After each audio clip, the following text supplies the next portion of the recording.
विधान परिषदेच्या 17 जागांसाठी 18 तारखेला मतदान जे आहे ते संपन्न होणार आहे आणि त्याच्यामध्ये आपण जर बघितलं तर कोकणातली जी जागा आहे ती राष्ट्रवादीला सोडण्याचा आता एकंदरीत मानस जो आहे तो राष्ट्रवादीचा आणि त्या बदल्यात राष्ट्रवादी जे आहे ते पालकमंत्री पद जे आहे ते आता शिवसेनेला देऊ इच्छिते। मात्र स्थानिक नेत्यांनी याला आक्षेप घेतलेला आहे। आपल्यासोबत थेट बातचीत करण्यासाठी अलिबागचे आमदार महेंद्र दळवी आहेत। सर, एकंदरीत काय सांगाल, निवडणूक जी आहे ती विधान परिषदेची लवकरच संपन्न होणार आहे आणि त्यामध्ये ती जी कोकणातली जागा आहे ती राष्ट्रवादीसाठी आपण सोडावी असा आग्रह आहे आणि त्यामध्येच पालकमंत्री पद जे आहे ते आपल्या पक्षाला मिळणार आहे। असं की मला माहीत नाही आहे, पण 18 जूनला स्थानिक स्वराज्य संस्था निवडणूक म्हणजे विधान परिषदेची कोकण विभागाची निवडणूक लागली। असं महाराष्ट्रातल्या 17 ठिकाणी निवडणुका होत आहेत आणि मागच्या वर्षी आम्ही ही निवडणूक धनुष्यावर लढलो होतो राजू साबळेच्या रूपाने। तर आमचा परिपूर्ण अधिकार आहे आणि आजपर्यंत बघितलं तर पूर्ण कोकण रेंजमध्ये टॉपर आम्हीच आहोत, कारण मताधिक्य आमच्याकडे जास्त आहे। त्यामुळे ही सीट वरिष्ठांच्या चर्चेअंती शिवसेनेला जाईल असं मला वाटतं। आणि आपण जो पहिला प्रश्न विचारलात, अशी कुठेही चर्चा नाही आहे पालकमंत्रीपद शिवसेनेला द्यायचं आणि मग विधान परिषद त्यांना घ्यायची।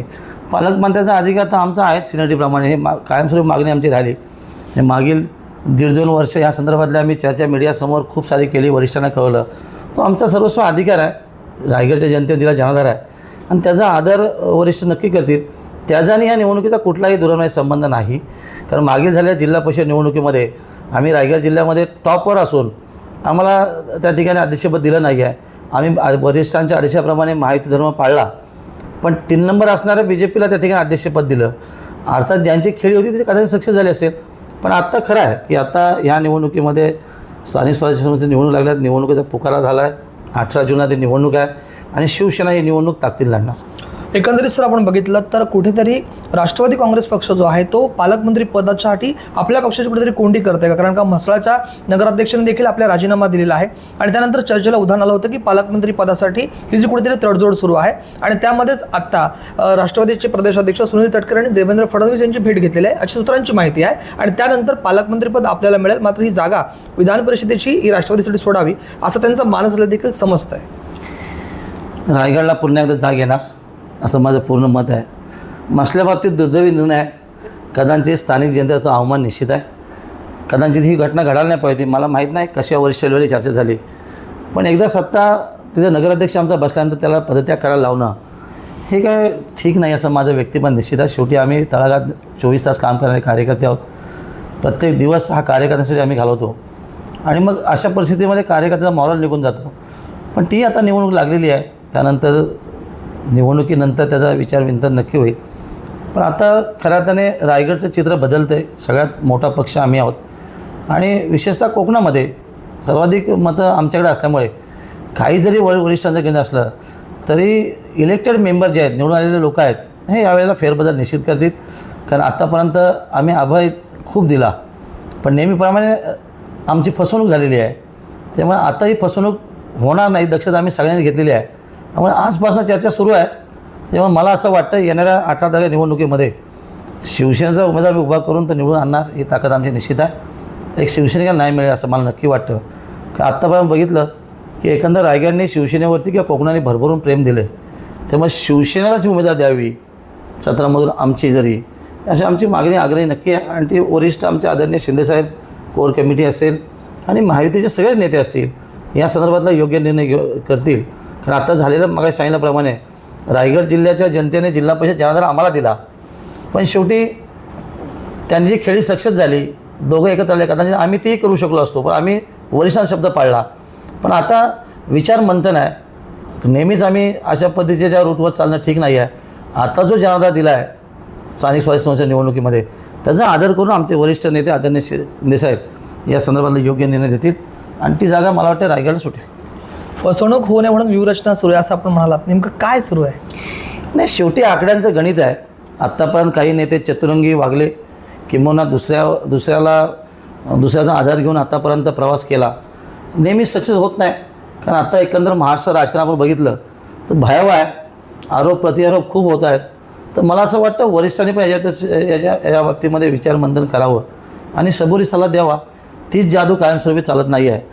मला असं वाटतं की ह्या निवडणुकीमध्ये जे निवडून आलेले उमेदवार आहेत, ज्यांच्यासाठी ते मतदान करणार आहेत, ते नक्की जादू आकडा पार करतील। एकंदरीत सर आपण बघितलं तर आपण ज्या पद्धतीमध्ये म्हणजे आपल्या पक्षाचे आपण नेते ज्या पद्धतीमध्ये राष्ट्रवादीवरती आक्रमक पद्धतीमध्ये जी टीका टिप्पणी करत होतात ती कुठेतरी थांबलेली आहे. जिल्हा परिषदेमध्ये आपण आता तिन्ही पक्ष एकत्र आलेले आहात, मात्र तरी देखील पालकमंत्री पदाचा तिढा सुटत नाही आहे. पालकमंत्री पदासाठी राष्ट्रवादी काँग्रेस पक्षाकडून विविध मागण्या केल्या जात आहेत. आता ही विधान परिषद जागा सोडण्याची मागणी त्यांच्याकडनं होते. म्हणजे नेमकं राजकारणाची दिशा कुठली आहे, काय सांगाल? असं आहे की रायगडचं दुर्दैवी निश्चित आहे.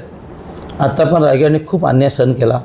छत्रपतींचा जिल्हा आहे, मायभूमी आहे छत्रपतींची, आणि आम्ही सगळे मावळे आहोत. पण आत्तापर्यंत ज्या चतुराईने आत्तापर्यंत आम्हाला फसवलं गेलं, आता ह्या सगळ्यांची गोळाबेरीज नक्की होणार असं मला वाटतं.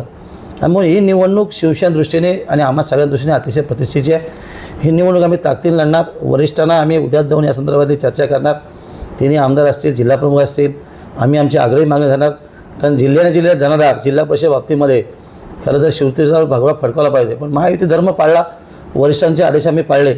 कदाचित महाराष्ट्रात झालेल्या सगळ्या जिल्हा परिषद निवडणुकीच्या बाबतीमध्ये जर व्यवस्थित बसून काय झालं, चर्चा झाली असती तर रायगड नक्की शिवसेना आली असती. जसं साताऱ्याचं आपण उदाहरण सांगतो, परभणीत सांगतो की या सगळ्या जिल्हा परिषदेचा निकाल आपण बघितला तर आत्ता वरिष्ठ या संदर्भातलं महायुती धर्म पाळून विचार नक्की करतील.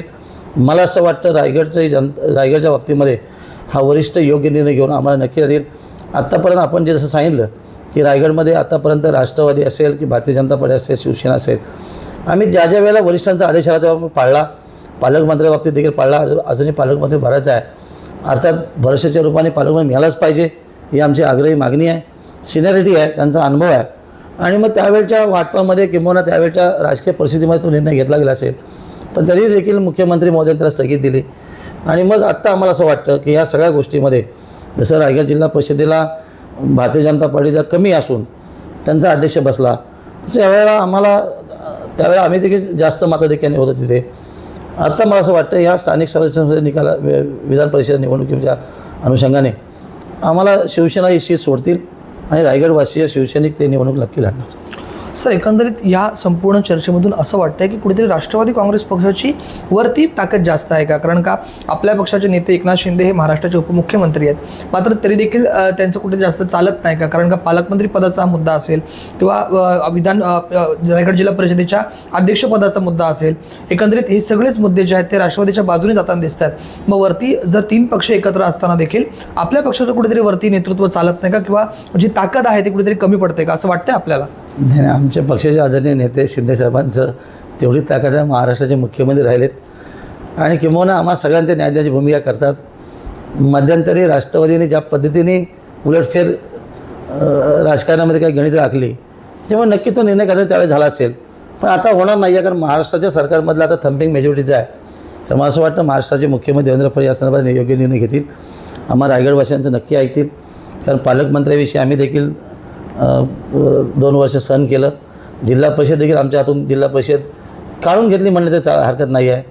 आणि आता स्थानिक स्वराज्य संस्थेची निवडणूक आहे. कुठल्याही परिस्थितीमध्ये आम्ही ही निवडणूक लढणार, याच्यामध्ये कुठे तिल मात्र शंका नाही आहे. जरी याच्यामध्ये काही निर्णय झाला तरी स्थानिक लेवलला जे निवडून आलेले सदस्य आहेत तो नक्की याचा विचार करते. कारण किती वेळा फसवणूक होणार याचा अंत झाला आहे. त्याच्यामुळे मला असं वाटतं प्रत्येक वेळा ती जादू चालत नाही आहे.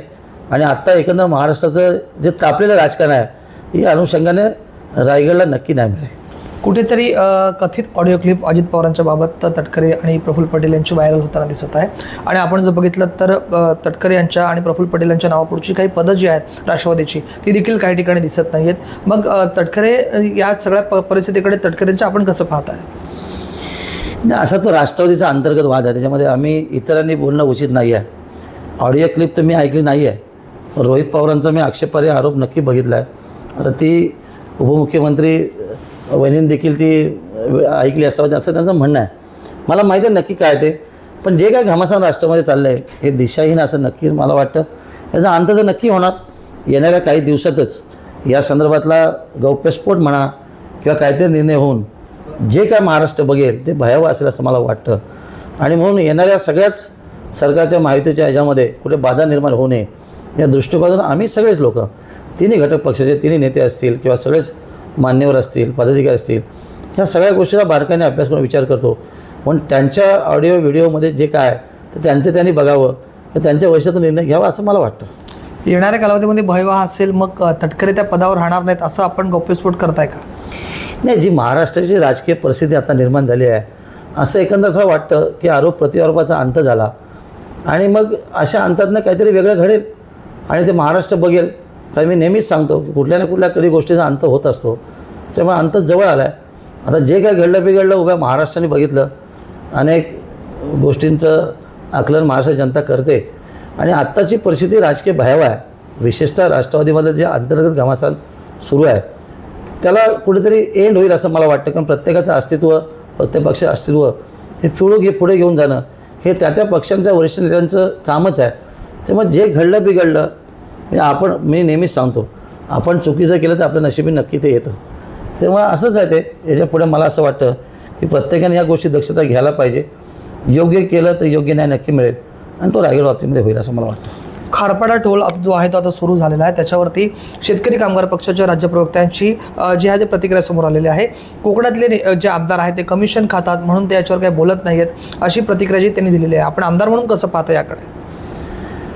असं आहे का, शेका पक्षाचे पनवेलचे माजी आमदार आदरणीय पाटील साहेब आज ते जेलमध्ये आहेत, पण त्यांचंच ते त्याच ठिकाणचं जे मात्रे असतील त्यांचंच ते काम होतं. ते आता त्याच प्रवक्त्या बोलत आहेत की कोकणातल्या आमदारांना त्याच्यामध्ये काहीतरी मिळालं असेल.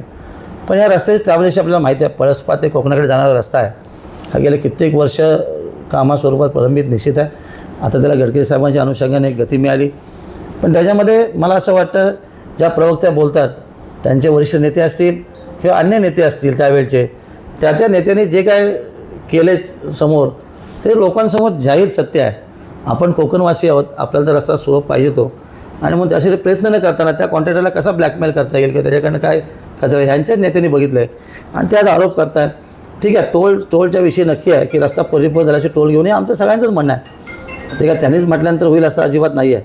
पण टोलचं म्हणजे पूर्ण रस्त्याचं काम झालं की टोल आकारावा, त्या रस्त्याला खर्च केला, रस्त्याचं हे वसुली व्हायला पाहिजे. ते दृष्टिकोन बरोबर आहे. पण त्यांचं आज एक स्टेटमेंट असं आहे की उमट्या डॅमविषयी त्यांनी सांगितलं की गाळ काळं धरण फुटेल, हा एक वेगळा जावई शोध ते लावला आहे. आता मला असं वाटतं की त्यांनीच त्यांच्या 3 मागील वर्षाचे ऑडिओ बघितलेत. त्या धरणावर जाऊन गाळ काढण्याची प्रक्रियेमध्ये त्यांनी अनेक भाष्य केलेली आहेत की बघा मी लोकांसाठी किती गाळ काढून पाण्याची सुविधा निर्माण करतं. मग आज का त्यांना आता एका स्वप्न पडलं. आता ह्या पुलासाठी आम्ही ह्या धरणासाठी मी 8.5 कोटी रुपये दुरुस्तीला आणलेत आणि विशेषतः जिल्हा परिषद जनरल मीटिंगमध्ये गाळ काढण्याची प्रक्रिया होईल. आता यांना समजल्यानंतर त्यांच्या पेपरला बातम्या देणं त्यांचं काम आहे आणि त्याच्यामुळे त्यांनी जे केलेलं आहे त्या निश्चित नक्की व्यक्त करतो. लोकांच्या हिताचं असेल ते आपण बोलावं असं मला वाटतं.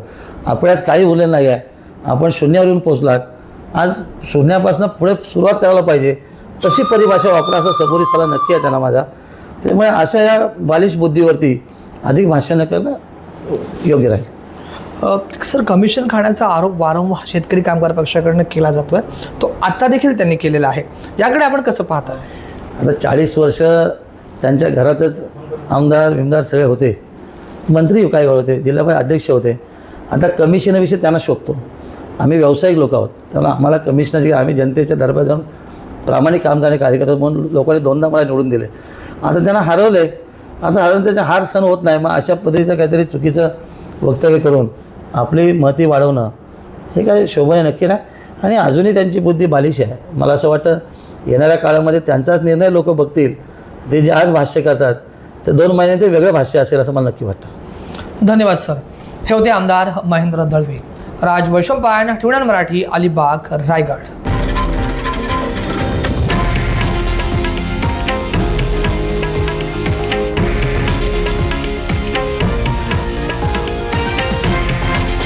हे आहे देशातील नंबर 1 न्यूज नेटवर्क आणि आपण पाहत आहात TV9 मराठी, एकमेव.